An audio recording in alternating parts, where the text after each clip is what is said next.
Very often in the portfolio, you have idle equity and maybe they're cash flowing really well, but is it giving you the best rate of return that you could be getting on it? Almost certainly not. Welcome to the Dynamis Podcast, where we are all about unlocking a fruitful life, removing your limiting beliefs, and getting to the next level. My name is Tim Gurule, and I'm stoked to grow on this journey with you.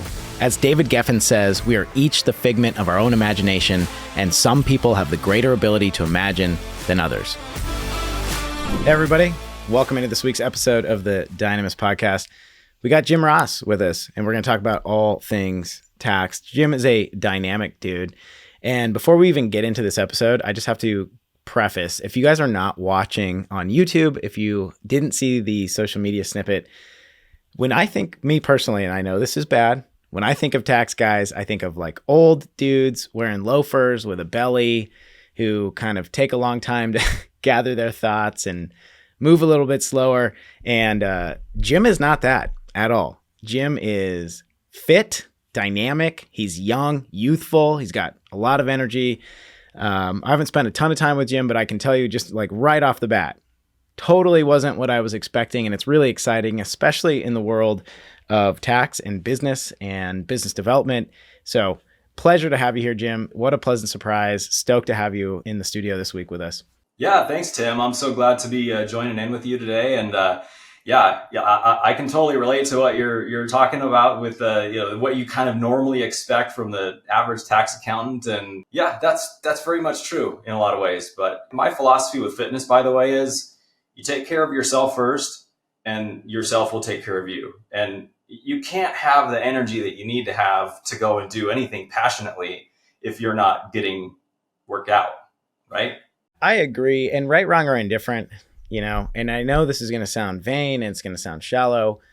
When I was a kid, my mom always used to tell me, hey, first impressions are really important, right? And even though we as humans should not judge a book by their cover, whether you like it or not, you're being judged every day, all day. How you show up, what you wear, how you look, your physique. If you show up to a meeting and you got mustard stains all over your shirt and your shoes are dirty and your shirt's half untucked, what you are telling the world is you're setting a precedence of a tone of who you are, who you present to the world. And look, that doesn't mean that you're not an expert at your job. It doesn't mean you're not a great person, but you're kind of wearing a physical resume, and fitness is similar to that, right?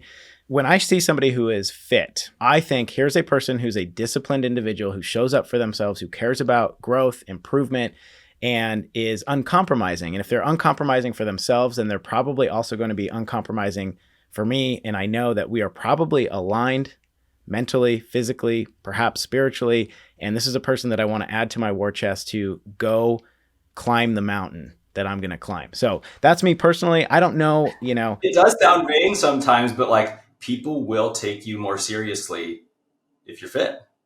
There's a lot of truth to that. It's true. It how you look, it's your resume, right? It's just people see you and they make impressions off of how you look. And so, and to get away from the vain side of it, it just says that you care about yourself and you care about others around you. So anyways, it's pretty cool.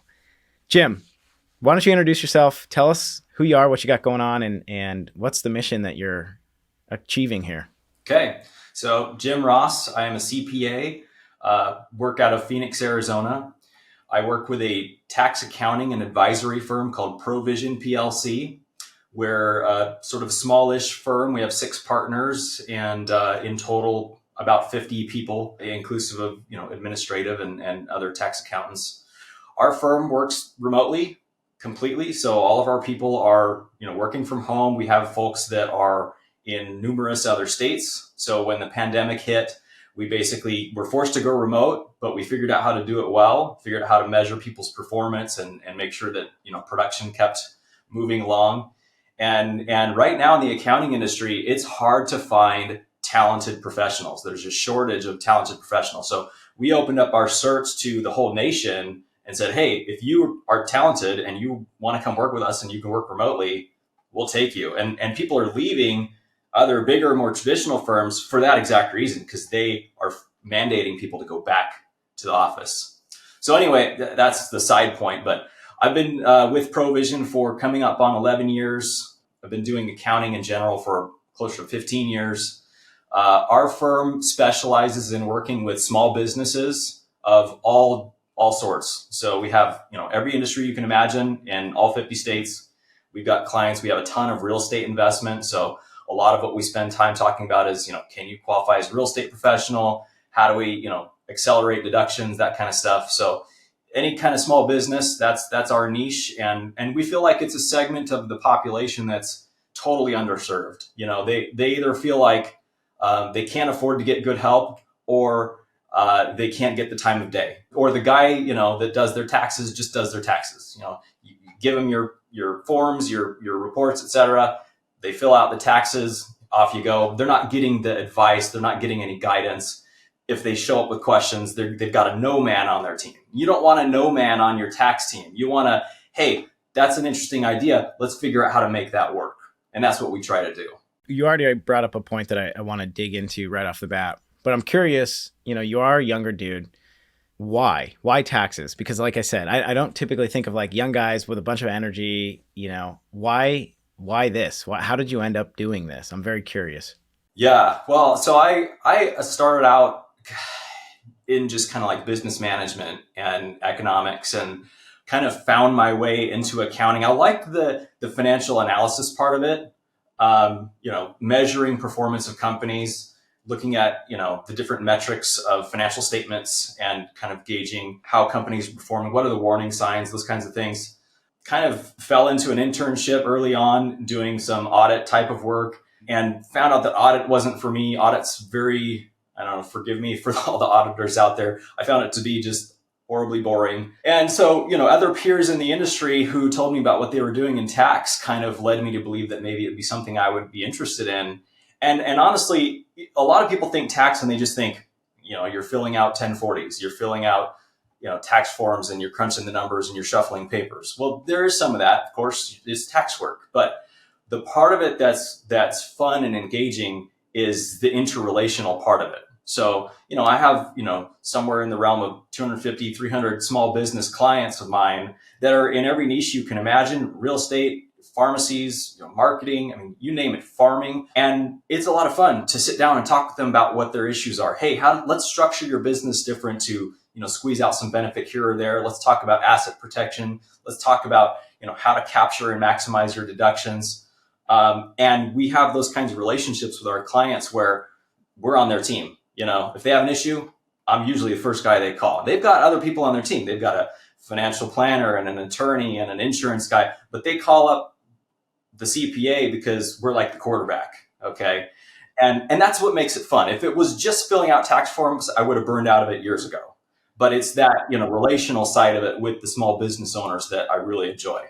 Yeah, absolutely. I'll just give you my personal kind of sentiment on tax, and then, we can get a little tactical here. I'd love to just jump in and talk through a couple scenarios, something that, things that present themselves all the time, especially with entrepreneurs, business owners, and especially real estate specifically focused entrepreneurs. But me personally, I want to pay as little tax as possible. I know that's not a popular opinion, but when I look at the aggregate of how are my tax dollars being spent, it's not very well. I'm not, let's say, in alignment with how my tax money is being spent. And when I look at what is my biggest cost each and every year, is it groceries, inflation, school, kids? What is my biggest drag? What is holding me? What's anchoring me down when I'm trying to accelerate into outer orbit of what I call financial freedom? I want to escape the financial gravity. My biggest drag, hands down, and I think people don't pay enough attention to this, it's taxes. First and foremost, it's taxes. It's not my mortgage. It's not my groceries. It's not my cars. It's stinking taxes. And holy cow, do we pay a lot of tax.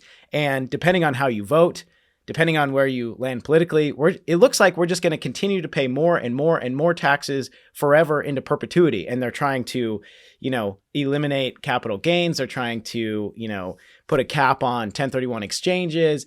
And so for me as an individual, if my biggest expense is tax, I don't agree with how my tax dollars are being spent, and I'm trying to grow a small business which carries a ton of risk.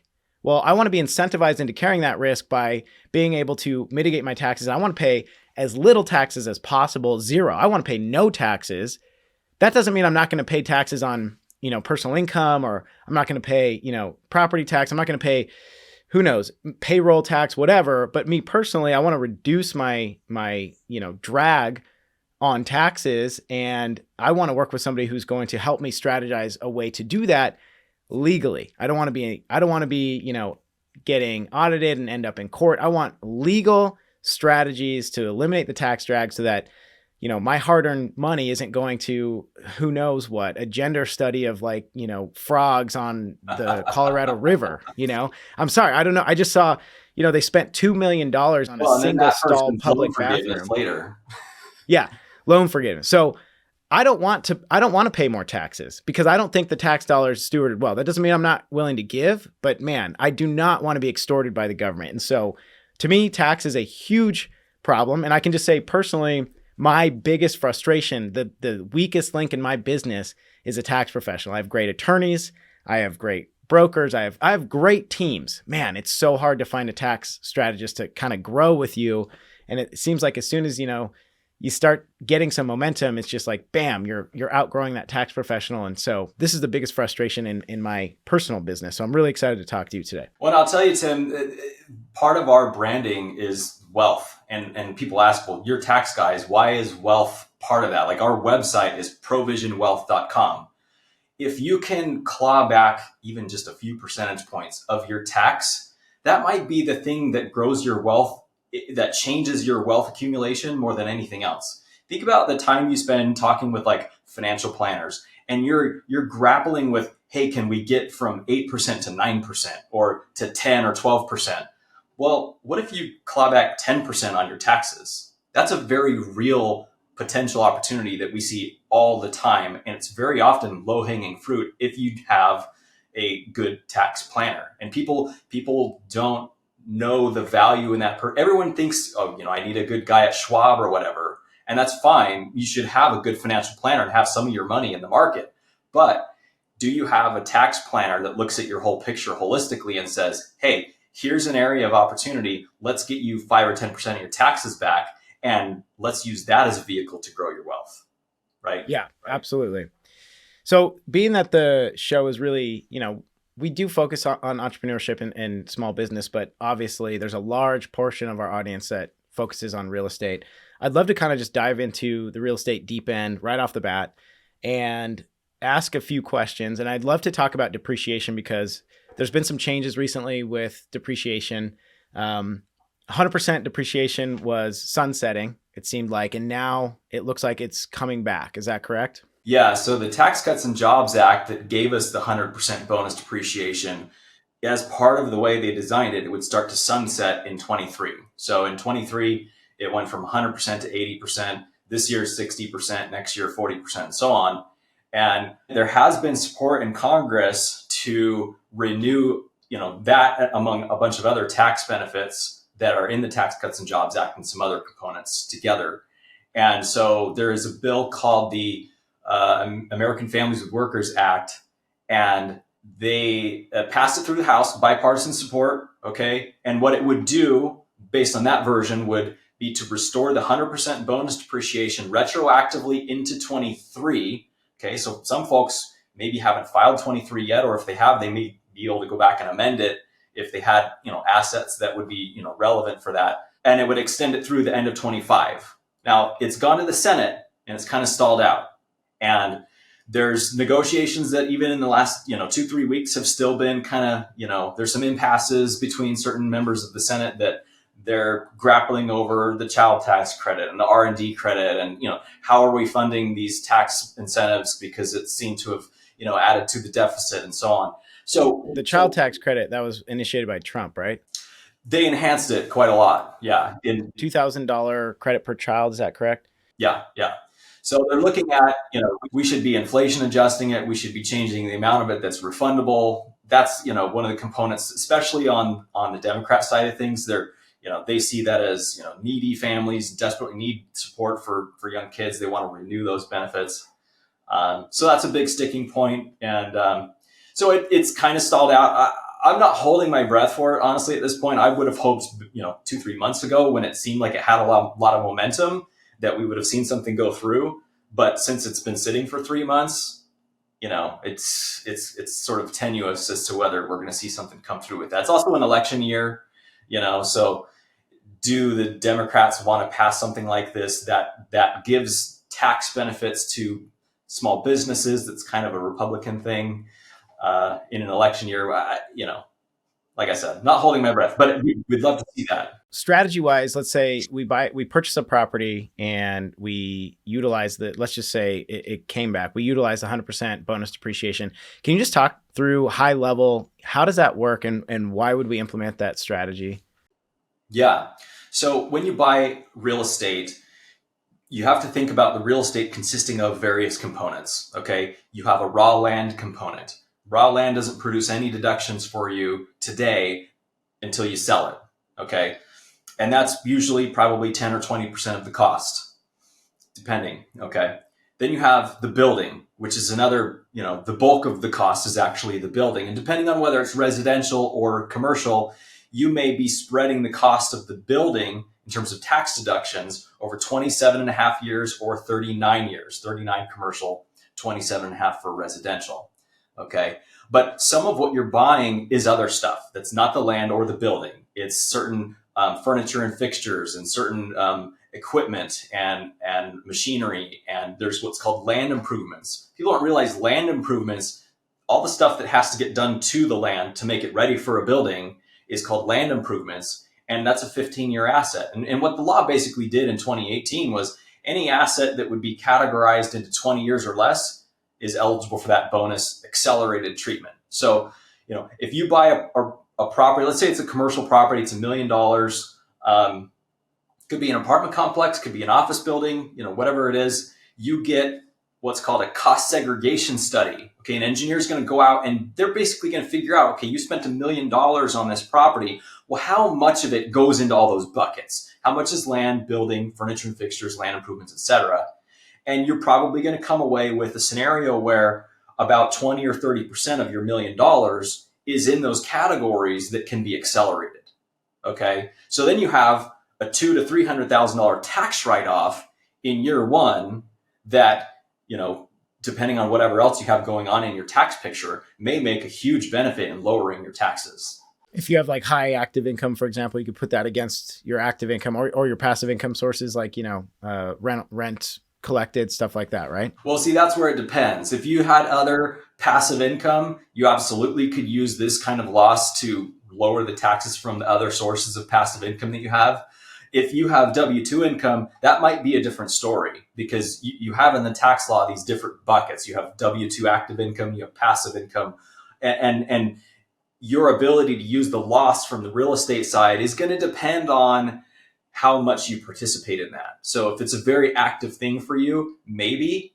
The other thing that sometimes works out is where we see all the time where, spouse A is high W-2 income earner. Spouse B is what we call a real estate professional. We attribute all the real estate activities to spouse B and they log their hours. Okay. You have to log your hours to show, okay, I spent, X number of hours for the year and that's the primary activity that I'm engaged in. So then spouse B, because that's their business, that's what they do for a living, they're allowed to use those tax losses and it can go against spouse A's W-2 income. So my question here is let's say we buy a property, let's say I'm having a tax problem. I'm having a really heavy, active income year. Let's say I don't know, I'm a developer. So I'm building and selling homes. Okay. So we're having a huge year. I've sold, 10 homes. It looks like I'm going to make $1 million this year. And I need to buy a property because I need cost segregation to offset my income. Let's say we do a cost segregation study. We do 100% bonus depreciation to offset that income. And, it reduces my tax liability by, let's say, $300,000 or something from this cost seg. My question is then, okay, what happens 3 years down the line? I stabilize this property. I want to sell it. I've obviously appreciated the property. I've stabilized it, forced appreciation. What happens to that cost segregation that I took 100% of the bonus depreciation year one? How does that impact my tax liability 3 years from now when I go to sell that property? Yeah, that's a great question. I like to compare the analogy of real estate kind of like to stock, because stock is very simple and easy for most people to understand. You buy a stock that's worth $1,000 today. your basis in the stock is $1,000. If 6 months from now, the stock is worth $1,500 and you sell it, well, you've gone from what you paid, $1,000, your basis, up to $1,500, and you have a $500 capital gain. Okay. What happens with real estate, though, is you paid $1 million to buy the property. And when you took that cost segregation study and the bonus depreciation, you took that tax deduction on the front end, that changes your basis in the property. So you started at a basis of $1 million when you bought it. $300,000 tax deduction pulled your basis down in the property to now $700,000. So that's now the number that you have to compare to now your higher purchase price of 1.3, 1.5, whatever it's worth now that you're going to sell it for. The difference between the value today and your adjusted basis. So you could have that much bigger of a gain on a back end because of the fact that you took that big tax deduction up front. So what you do next is going to depend on maybe how much of that gain you're looking at dealing with and how much of the proceeds you are looking to reinvest in something. So one thing that we've been doing for the last several years is, okay, if I'm selling property A and I'm going to go put the money into property B, well, guess what? I'm going to get a cost segregation study on the new one anyway. Okay, I'm going to have a new loss on the next property. And if I do that in the same tax year, I might shake out okay, right? I have a gain from property A and a loss from property B, and those two can offset in the same time frame. And that's been by and large because of these enhancements to the bonus depreciation that we've been enjoying all these years. And then you have the 1031 exchange as another avenue.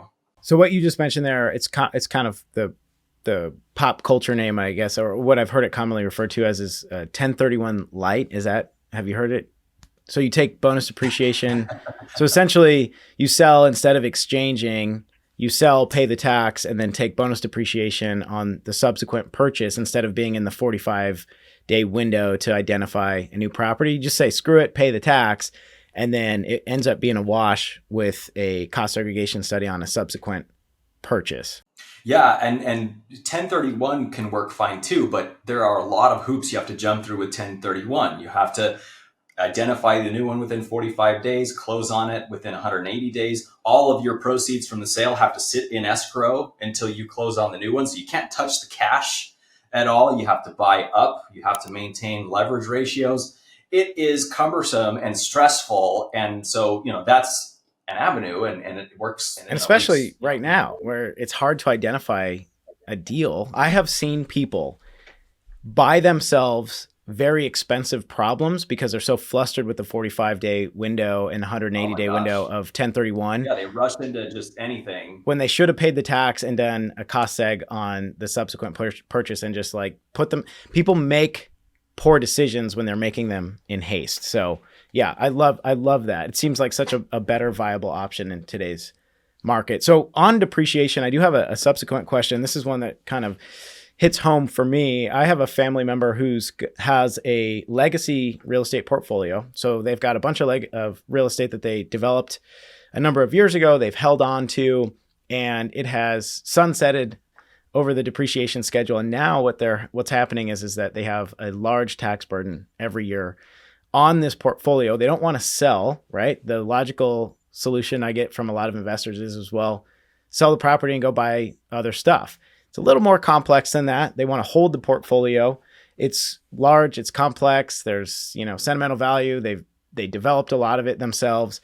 So in this case, we have this huge, massive tax liability. We've reached the end of the road of depreciation and we're paying way too much. We have way too much friction on our tax basis here. What do we do for somebody like that? Yeah. So if they're really not wanting to sell property, even for an exchange scenario, because that would be my first place I would look, is to say, well, are there some of the properties that we might sell and exchange into newer properties? Because when you go through that exchange and you take your sale proceeds and you buy up, you're usually going to come away with a little bit more basis than what you had. And you can cost seg a new property out of an exchange and kind of refresh your depreciation to some degree. So that's one avenue, but if they're really rather keep those specific properties, I think the next thing you would look at is it viable to pull some cash out of the properties, through lines of credit or refinancing or whatever the case is, pull some cash out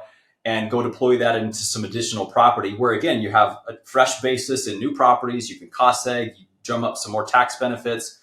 And they could do that kind of, I would look at it and say, if they have 20 properties, let's say, can we do that on like a staggered basis? Okay, property A, we pull some cash out, we buy a property this year and we do cost seg, we get some losses and we save money this year on taxes. Next year, we do another one. Next year, another one. Because you do that cost seg and you get this great big write-off today, but like you said, your tax benefits start to taper down over the years. But if you stagger this so that you're doing, or do them in chunks, like 3, 6, 9, every couple of years or so, that would be, I think, the most natural next place to look is, does it make economic sense? And we would model it out, with our clients. We would say, okay, in theory, okay, we take, let's say $500,000 out of property X, okay, through refinance or what have you. And we think the rates that we're going to get on that today are 6.5%. And if we buy property B, of course, that's hypothetical, but we go and look at the market and we say, okay, what can we buy with $500,000 at 75% loan to value? Okay, that's going to be a $2 million property. How much cash are we going to get out of a $2 million property? And what does that look like compared to the debt service for having borrowed, all this money? And if it cash flows positive, okay, coming out of that, and we got a great big tax benefit at the same time, then what's the downside? Yeah, you kind of get into this situation as a real estate investor where you have to keep the snowball going. You have to keep buying more and more and more. You kind of get it stuck in the circle here. Something that popped into my head just as an idea, and of course, I have literally no idea if this would work or not, and I'm just going to bounce it off of you. And of course, you're not an attorney, and I'm not holding your hand to anything that, we're just spitballing ideas here. But let's just say that these commercial loans, that some of them are larger commercial properties. Let's say the loans are, they're maturing in 3 years, for example. All right. At the end of that loan maturity, is it possible, because if you're going to refi, you're going to take debt out anyways and go buy additional real estate. Is it possible at that point to sell to yourself in a separate entity and draw cash out and reset the depreciation? Not in a practicable way, no. And there are rules that prevent, sales to related parties that would preclude you from getting you basically would be kind of like trying to invent a benefit by entering into that kind of a transaction. Right. Like entity A sells to entity B, you control both, but it resets the depreciation. No. Because I've seen guys, for example, like storage units. Okay. So let's say I've seen guys on the commercial side, they'll purchase a storage facility, and instead of purchasing the storage facility, they purchase the entity that owns the facility. Okay. It's kind of like the backdoor loophole to take over the debt. Now you're buying the company, you're not buying, the property. And then what they'll do is they'll raise rents. So of course, what happens is they get a bunch of negative, Yelp reviews or Google business reviews, whatever. They go through a rebrand, and then they sell the rebrand to a new entity that they own to kind of like wash away the bad Google reviews, all the bad pissed off customers because their, storage rents went up, whatever. And they essentially trade out of the asset that they purchased, that LLC, into the new LLC. So I was wondering, well, could we do something like that? Would that be, viable? But I don't know. No, because they're related parties. There's not a way you could viably do that and be allowed to. What you're trying to do is step up your basis to market value or to what your value would be between the companies. But no, there are rules that preclude that kind of thing. Yeah. So essentially, you just have to draw cash and keep buying more, or you could keep developing, keep building if you wanted to hold on to those. Yeah, the tax code is like an incentive for reinvestment. If you're constantly reinvesting and buying more and building more, that's the avenue for having very little or much less tax. And really, I guess we should be taking a bigger look at, all right, let's say these assets are paid off, and yeah, we developed them and they're spitting off a healthy cash flow, but maybe we just need to look at it with a little bit fine tooth comb and a magnifying glass and say, well, if we did sell, is there an opportunity to compound our return, our cash flow position, our, net worth potential, even though we're going to take on more debt, trade some pieces around. But dude, with a third of your income going to a tax liability, and if you could trade up and increase cash flow, I don't know, maybe we got to divorce the emotion from it and see what's the best strategic move on the chessboard instead of, being emotional about the decision. Well, and I'll tell you that in real estate specifically, leverage is the number one factor that will increase your rate of return. Okay. Think of it this way. Two guys are going to both buy very similar $500,000 properties. And guy number A is going to pay cash and guy number B is going to take out a loan. He's going to put 25% down. Okay. They're both going to rent those properties for the same amounts because it's the same property, 500 and 500. All right. But so the rents are going to be the same. Your natural inclination is to say, well, the guy with the debt, he's going to have less cash flow. So he's not going to be better off than the guy who paid cash because the guy who paid cash has no loan to pay. Okay. The challenge is when you look at the ratio, what are the cash flows as a percentage of your skin in the game? Okay. The guy who financed at 75% loan to value, he only had to put 125K into that asset. Okay. So his rents, his net cash flow is going to be smaller, but as a percentage of the money he put in, he's going to be better off. And he can buy a lot more property with his money because he's using financing. The other thing is their tax benefits are the same. They both bought a $500,000 asset. They're both going to have the same depreciation deductions. All right. So the guy who spent a quarter as much cash is going to have the same tax benefits as the guy who paid cash. Now, the reason I bring that up is to say that very often in the portfolios like what you're describing, you have idle equity.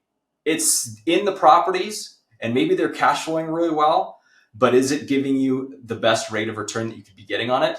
Almost certainly not. Yeah, and that's true. And I think, I'm guilty of this too, is I have a lot of idle equity in my portfolio. And, when I really look at why, it's because psychologically, I like having this safe raft that has kept me afloat. And, it seems scary to trade that safety to go bigger and into the unknown. But ultimately, the people that are playing the game the best, that's what they're continuing to do. And we have to get out of our comfort zone a little bit and just look analytically. And, how we do that, I always say data kills emotion. Well, how do you get outside of yourself from making poor emotional decisions? Well, you have a paper rock star team that can professionally guide you into making decisions that are continuing to compound your wealth. Because, if you grow your wealth, you're getting wealthier and wealthier and you're escaping the orbit of, financial dependence, I guess you could say, you're benefiting everybody around you, right? You're benefiting, everybody around you's benefiting, generations are benefiting, the community's benefiting. So everybody has a vested interest to help each other get as wealthy as possible and not be dependent. I want to switch gears a little bit here and talk about, a lot of real estate investors, they have this weird ambiguity of passive and active deal flow, right? So passive income being, first of all, there's no such thing as passive income. Every single dollar passively earned it's a ton of work. It's a lie. It's a lie, guys. The Rich Dad Poor Dad sold us a lie, but it's a good lie. But that being said, is passive income is like mailbox money. You get, you own a building, rents come in, whether you go to work or not, it's called mailbox money. You wake up in the morning, there's rent checks there. Active income is like what we're out hustling doing. Let's say you're a real estate agent, you're out there beating the streets, meeting clients, selling homes, your commission checks, that's active income. When you work in real estate primarily, what happens is there kind of becomes this ambiguity of like in the middle. It's like not quite passive. It's also not quite active. And what I mean is you're shaking hands, you're meeting people, opportunities coming. And by way of opportunity, you're benefiting monetarily from a handshake, a connection, a finder's fee. Maybe you're purchasing a piece of land and you unintentionally sold the land faster than you intended. And now, you doubled your profit just because the right buyer came along and you have all of these, short-term gains. And, Me personally, I've kind of found myself in this situation where through this podcast, for example, I have a large network of people coming to me with opportunity, deal flow, people that want to invest together. And so I've started making connections, and myself and my listeners, we've started to benefit from these connections, and there's been income generated from this podcast. And so how I currently have my podcast structured is all of this marketing cost, all of the stuff that I'm doing, it's held in a C corporation. And I also have a holding company. And so as this opportunity is coming to me, I don't really know which entity I should place on title or place proceeds from to capture the lowest tax liability possible and offset those gains and, of course, try to carry them forward. And so I have a holding company that owns a bunch of pass-through entities. And through that holding company, I've purchased land that I've incidentally ended up flipping and doubling the proceeds on. I've also, negotiated strategic partnerships, and I've gotten equity positions, and that land will be flipped. I've ended up, people from my network, we've placed private capital and private lending for like fix and flip loans. And for me, all of my costs associated with doing this is held in a C corporation, but I've lent out of my holding company, which is just a straight up, LLC. And so for me, I'm trying to get clarity because this is a common problem with a lot of real estate investors is we have all of these buckets and they kind of overlap and it's ambiguous from passive to, active. And, if I was strategically trying to make a plan here of what I should be doing all of this deal flow out of, and I know obviously you would need to look at my deal flow and like my, asset protection and all that. But I don't know, do you have any advice for people just like me who are kind of in this gray fog of, weird deal flow? Yeah, no, sometimes the question is, I have miscellaneous business expenses and it could be attributed to business activity A or business activity B. And the question might be, where's the best bang for my buck to put those? What company should pay for them? And where do they get reported on my taxes? It's interesting that you've got a C corp. Most small business owners, operate through an LLC or an S corp. C corps are challenging because nothing really there except if and when you take dividends affects your personal income taxes. So if you have, for example, W-2 income and business expenses, well, the business expenses, if they're in the C corp, that's not going to lower your W-2 income tax. It might lower your income tax if it's being paid for out of another company. And if you can attribute those expenses to a different kind of activity, maybe you've got some rental properties that you could say, well, I went on this business trip and it was for networking purposes. And, I through those avenues come to know of real estate deals. So ergo, the nature of the business trip is it's a real estate trip. So maybe I can make the case to put some of those expenses like that over on the real estate side. And it might have the potential to lower your W-2 income tax. It's not going to do that in the C Corp. The other thing you could look at is, what's really the function of the C Corp? And sometimes I've seen C Corps used in such a way where maybe the C Corp acts as a kind of liaison on behalf of the other companies in a way. So, I've got this holding company structure. It's got my holding, my properties, et cetera. But it's really just purely for holding. Okay, so who does the sort of administrative and the marketing, et cetera, on behalf of that company? It could be the C Corp. So there could be a scenario where, you've got expenses that are sitting in the C Corp that aren't really doing anything for you. Would it make viable sense to have your other LLCs pay services fees to the C Corp and say, okay, there's an intercompany services agreement. The C Corp provides X, Y, and Z services on behalf of the other companies. That gets some income over into the C Corp, where then you have some matching maybe income and expense that, could then offset. And then you're using those expenses at least.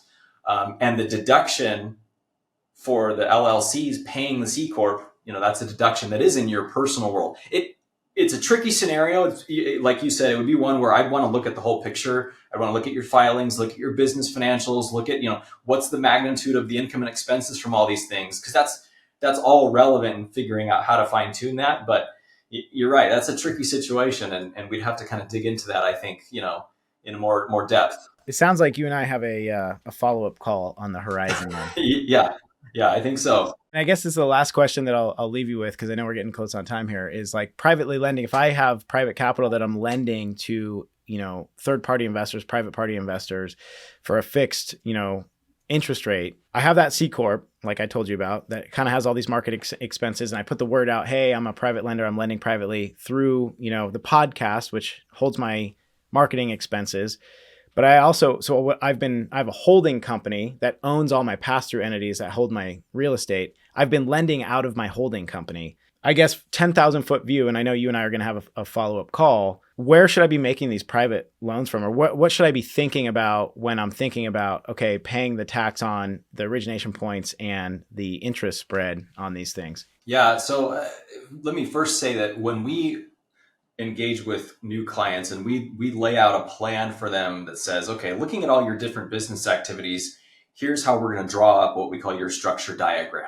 Okay. And your structure diagram is going to say, okay, put these things here and these things here. And these are the kinds of entities that you should use.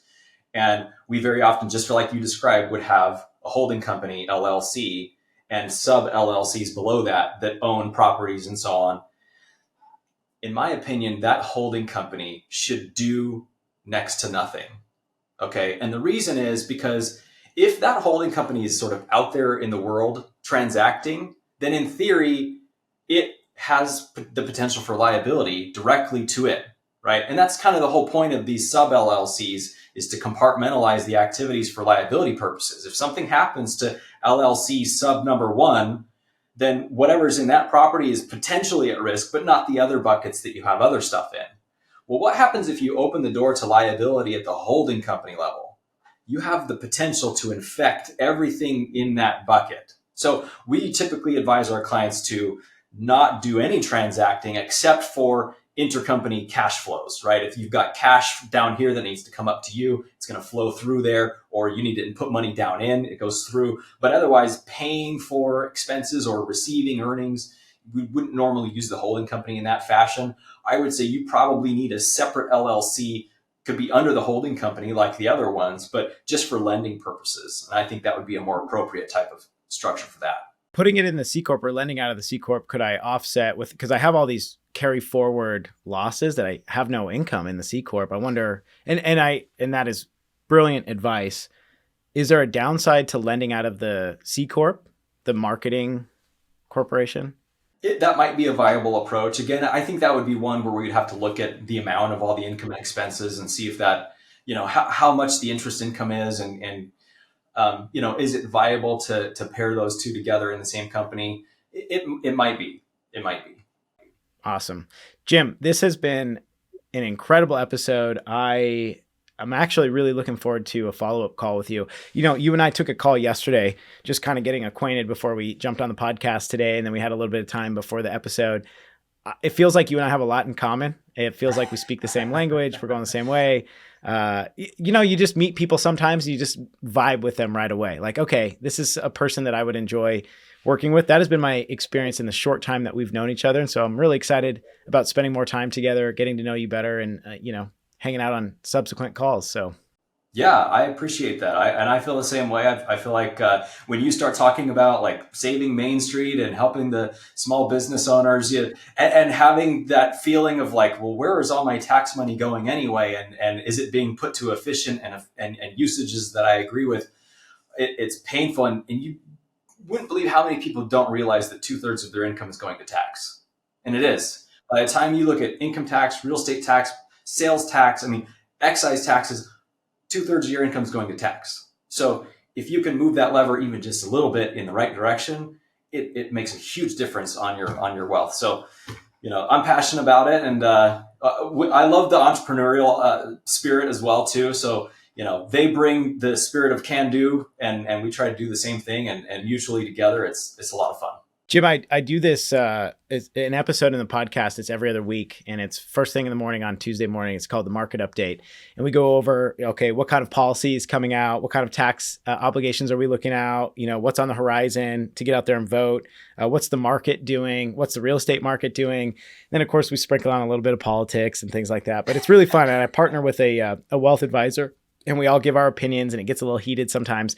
But, I've been thinking, honestly, I don't know if you'd be open to this, but maybe you and I have a call about getting you on a market update here and there, just kind of getting your feet wet and participating. I think you might really enjoy the conversations that we have. I'd love to pop in. It sounds like fun. Awesome. Jim, thank you so much. Where can people get in touch with you, find out about you, learn more about you? Yeah, I would say your best shot is to go to provisionwealth.com. That's our main website. Go to the contact page on there, and we'll set up a consultation for you. Get to know what you've got going on, figure out how we can help you out. You can also call our main phone number, 866-467-5809, provisionwealth.com again, and we'd love to help you out. All right, guys. Thank you so much. I'm going to put all of Jim's information in the show notes below. Be sure to scroll up and check it out. And for everybody listening, look, we give you guys a ton of awesome free information. We're bringing in syndicators, joint venture real estate investors, fix and flippers, business owners, tax strategists, wealth advisors. Guys, we are giving you the toolbox to become financially free. And this is not a free service. There's not a free service here. The only ask I have is to pay your dues. And the dues are subscribe to the show, give us a review, like the show, and tell all of your friends about the show so that we can save Main Street, that we can preserve the ideals and the values that we all hold to be dear and true here in the United States of America. Because as much as we take them for granted and the younger generation takes them for granted, what we don't realize is that they can go away in the blink of an eye. And we want to preserve this great nation that we love and are working and fighting to protect. America is worth fighting for. So please, guys, spread the word, subscribe to the show, give us a like, and go check out my buddy, Jim Ross. Catch you guys on the flip side. We will see you next week.